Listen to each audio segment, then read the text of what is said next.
नमस्कार, मैं हूं शैलेश जायसवाल, आपका अपना दोस्त, एक नए चैनल संपूर्ण ज्ञान द यूनिवर्सल नॉलेज को लेकर, जहां पर पृथ्वी और ब्रह्मांड से जुड़ी सारी जानकारी आपको बताने के लिए।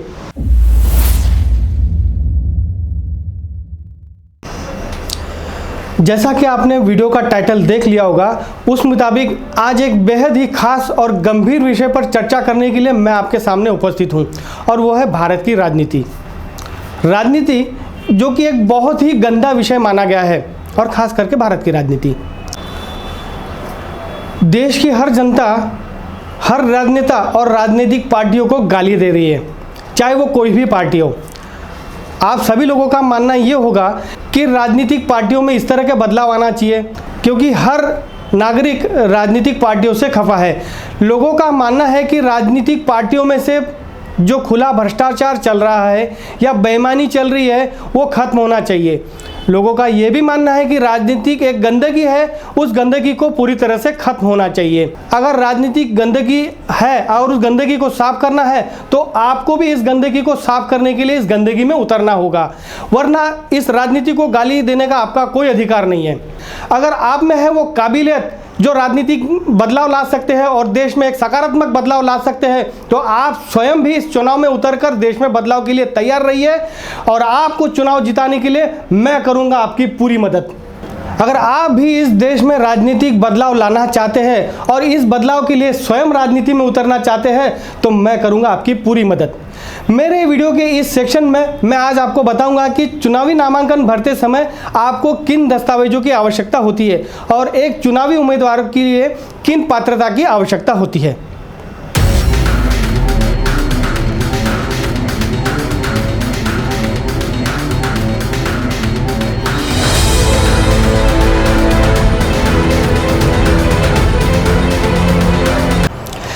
जैसा कि आप सभी जानते हैं कि देश का हर नागरिक चुनाव लड़ सकता है। उसके लिए कुछ नियम है जो मैं आपको आगे बता रहा हूँ। चुनावी नामांकन भरते समय पहले दस्तावेज की आपको आवश्यकता होती है, वो है एफिडेविट फॉर्म 26, जो चुनाव आयोग का एक फॉर्मेट है जिसमें आपको पूरी जानकारी एक एफिडेविट नोटरी करके आपको चुनाव आयोग को सबमिट करनी पड़ती है। और दूसरा होता है आपका वोटर लिस्ट में नाम होना। उसके साथ वोटर लिस्ट में आपका नाम है या नहीं, उसकी भी जानकारी आपको चुनाव आयोग को देनी होती है, अन्यथा आप चुनाव लड़ने के लिए अपात्र हो जाते हैं। तीसरा होता है जाति प्रमाण पत्र। आपकी जो भी जाति है, जिसका आरक्षण आपके विभाग में तय किया गया है, उसका जाति प्रमाण पत्र आपको देना आवश्यकता है। तीसरा, आपके चुनाव आयोग में आपके विभाग में जितनी सिक्योरिटी डिपॉजिट आपकी तय की गई है, उतना सिक्योरिटी डिपॉजिट का जो रकम है वो चुनाव आयोग को देना होता है। एक सर्टन वोट आपको अगर यदि नहीं मिले, तो वो जो चुनावी राशि जो है वो वहाँ पे जब्त हो जाती है, अन्यथा आपके जीतने के बाद वो राशि आपको रिटर्न मिल जाती है। अगला है एक शपथ पत्र। उस शपथ पत्र में आपको अपनी चल अचल संपत्ति, अपने बैंक डिटेल, उसकी सारी जानकारी देनी होती है।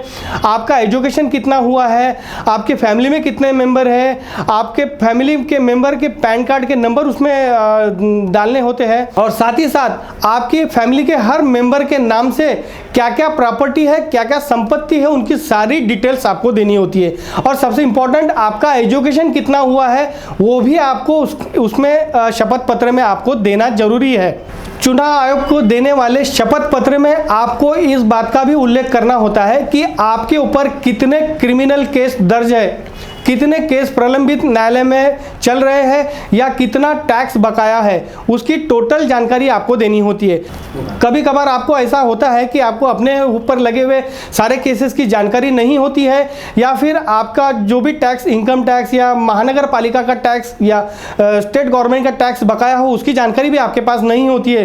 तो उसका एक रास्ता ये होता है कि आपको एक लेटर संबंधित पुलिस स्टेशन को या फिर संबंधित टैक्स विभाग को आपको देना होता है कि उनमें से आपको पूछना होता है कि आपके ऊपर कितना टैक्स बकाया है, या पुलिस स्टेशन को लिखते हुए आपको यह पूछना होता है कि आपके ऊपर कितना केस प्रलंबित है, उसकी जानकारी। और वो जो है आप जानकारी देते समय उस लेटर की डिस्पैच कॉपी साथ में आपको अटैच करके देनी होती है।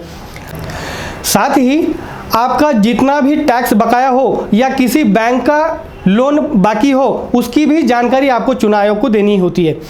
आपकी जो फैमिली है उसके व्यतिरिक्त कोई भी अन्य व्यक्ति आपके परिवार के साथ रहता हो, जैसे कि आपका साला हो सकता है या कोई भी रिलेटिव होता है, उसकी भी जानकारी आपको चुनाव आयोग को देनी होती है। और उस व्यक्ति के नाम पर कितनी संपत्ति है, उसके बैंक अकाउंट में कितना पैसा है, उसका पैन नंबर इत्यादि सारी जानकारी आपको उसमें लिखनी होती है। और यहाँ तक कि आपकी फैमिली के हर मेंबर के नाम पर कितनी संपत्ति है, हर मेंबर के हर जो सदस्य के नाम पर या उसके बैंक खाते में कितना पैसा है, उस सब की जानकारी आपको चुनाव आयोग को देनी होती है। रही बात चुनावी उम्मीदवार के पात्रता और अपात्रता की, जैसा कि आप तो जानते ही हैं कि चुनाव लड़ने के लिए सबसे अहम है कि आपका नाम वोटर लिस्ट में होना जरूरी है। दूसरी बात, आपकी उम्र 26 वर्ष से अधिक होनी चाहिए। तीसरी बात, आपके ऊपर किसी भी पुलिस स्टेशन में या फिर किसी भी न्यायालय में क्रिमिनल मामला प्रलंबित नहीं होना चाहिए। और आप एक सजाए याफ्ता मुजरिम नहीं होना चाहिए, मतलब किसी भी सज़ा के लिए, आप किसी भी गुनाह के लिए सज़ा काटकर बाहर नहीं आना चाहिए, अन्यथा आप चुनाव लड़ने के लिए पात्र नहीं है।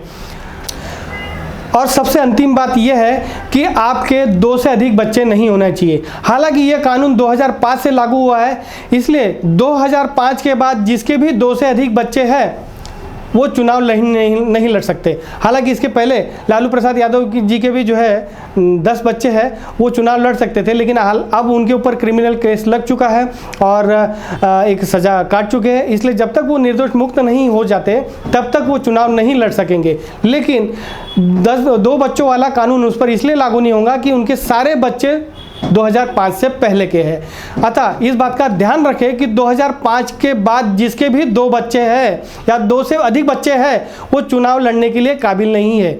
चुनाव लड़ने के लिए केवल आपके पास 2 बच्चे या उससे कम बच्चे होने चाहिए। अगर राजनीति से संबंधित आपके कोई भी सवाल हो या किसी भी प्रकार की आपको जानकारी चाहिए हो तो आप कमेंट बॉक्स में हमें लिख सकते हैं, या फिर हमारी संस्था मिशन पत्रकारिता से जुड़कर हमसे संपर्क कर सकते हैं। हमारी संस्था मिशन पत्रकारिता की विस्तृत जानकारी हम नीचे डिस्क्रिप्शन बॉक्स में दे रहे हैं। धन्यवाद।